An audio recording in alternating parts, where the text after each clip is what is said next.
Good morning mga ka-boys. Mga kwento ni Kuya Nemi.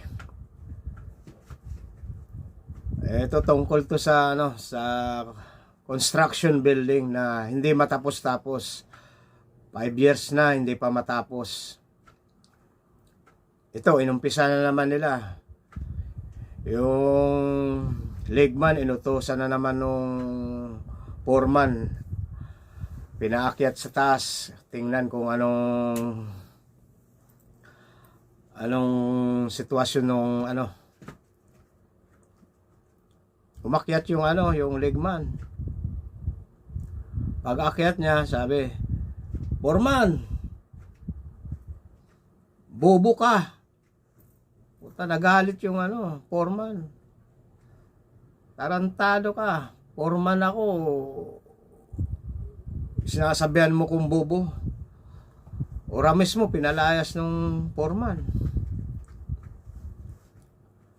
Dumating yung engineer. Nagkita sila nung foreman. O foreman, bakit hindi magawa-gawa tong building natin? Ano bang nangyayari? Pinaakyat naman ng engineer yung foreman. Umakyat yung foreman. Tiningnan yung taas ng ginagawa nila. Nakita nung foreman. Sinabi rin doon sa engineer, "Engineer, bobo ka." Nagalit naman yung engineer. "Tarantado, engineer mo ko. Sasabihan mo kung bobo, ha?" Ora mismo pinalayas din yung foreman ng engineer. Ganon. Sinasabi ng bobo.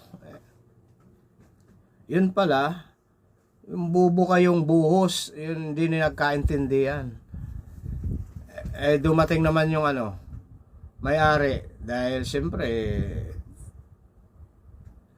titingnan yung mga pinagagawa dahil matagal daw bago matapos.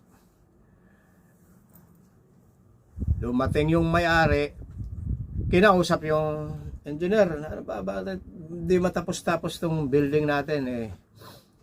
Umakyat ka. Inutusan naman yung engineer. Inutusan ng may-ari. Umakyat din yung engineer. Nakita rin yung sitwasyon. "Boss, bobo ka."